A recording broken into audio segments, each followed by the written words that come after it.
Bismillahirrahmanirrahim. Assalamualaikum warahmatullahi wabarakatuh. Perkenalkan, nama saya Muhammad Faisal, mahasiswa Komunikasi Penyiaran Islam dengan NIM 2310 40 9044. Pada kesempatan kali ini saya akan membahas terkait media televisi dalam industri media.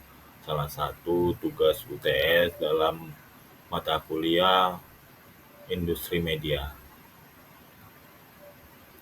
Yang pertama itu adalah media televisi merupakan salah satu pilar utama dalam perkembangan komunikasi massa di Indonesia. Nah, pada kesempatan kali ini saya akan membahas tentang media televisi ya, teman-teman. Nah, kita lanjut ke slide selanjutnya, yakni sejarah dan peran media televisi. Nah, di sejarah ini saya ingin menjelaskan sedikit tentang sejarah dan peran media televisi di Indonesia. Nah, di poin-poin pertama ada televisi pertama kali muncul di Indonesia pada tahun 1962 dengan TVRI sebagai pelapor. Nah, di poin kedua berperan sebagai sarana informasi, hiburan, dan pendidikan.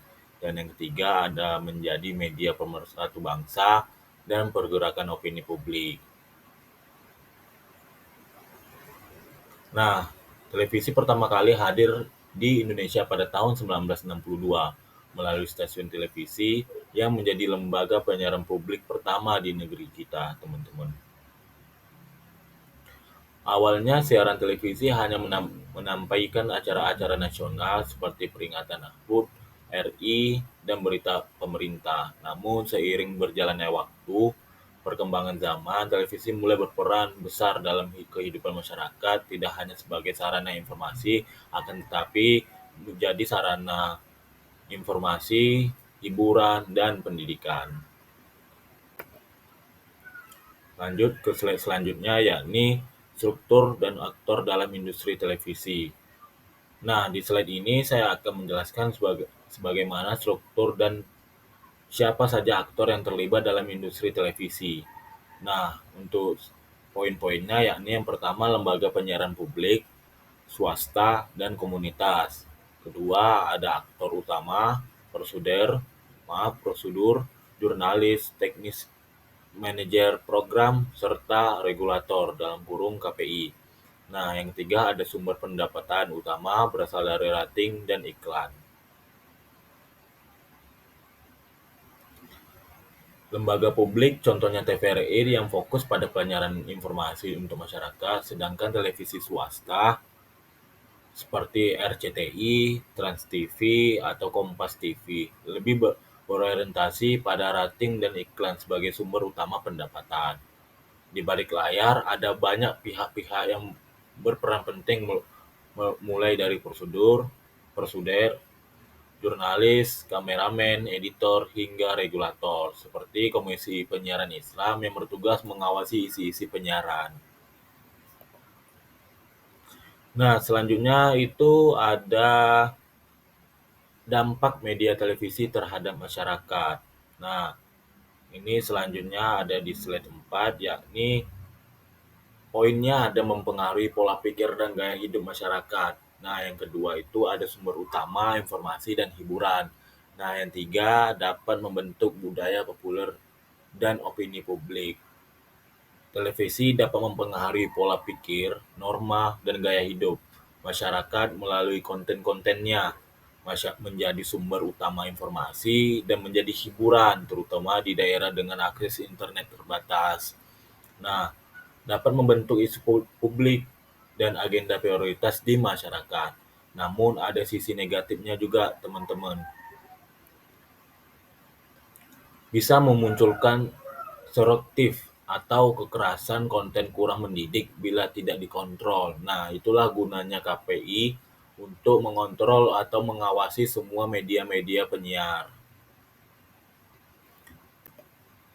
Nah, di slide selanjutnya ada tantangan televisi di era digital.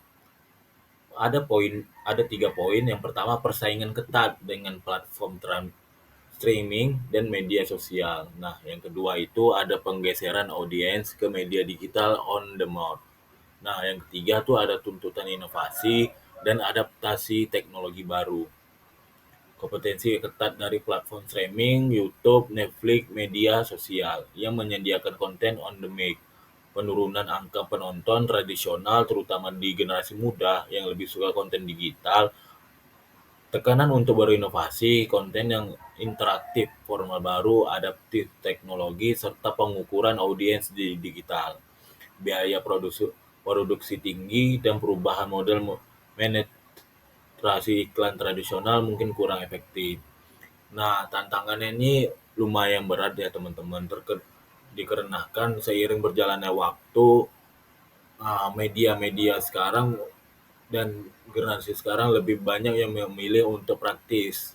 Nah, bagaimana media televisi ini harus bisa bersaing dengan media-media yang berkembang sekarang. Selanjutnya ada transformasi dan inovasi televisi. Ada 3 poin. Yang pertama interaksi dengan media digital dan layanan OTT. Dan yang selanjutnya penggunaan AI untuk analisis audiens. Dan yang ketiga ada fokus pada interaktivitas dan personalitas pengalaman penonton.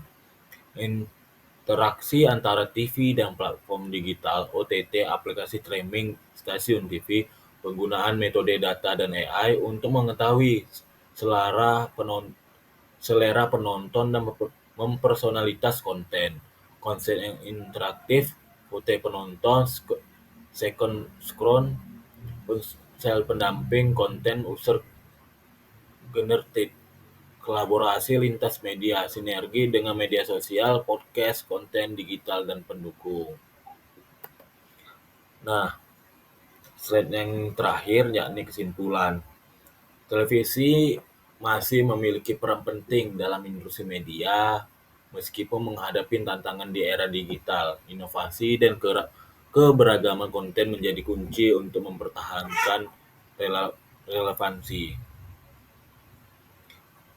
Televisi tetap relevan dalam ekosistem media meskipun menghadapi tantangan yang sangat ekstrim di era sekarang, yang dimana kuncinya agar tetap eksis, inovasi, konten, adaptasi teknologi, dan diversifikasi saluran distribusi.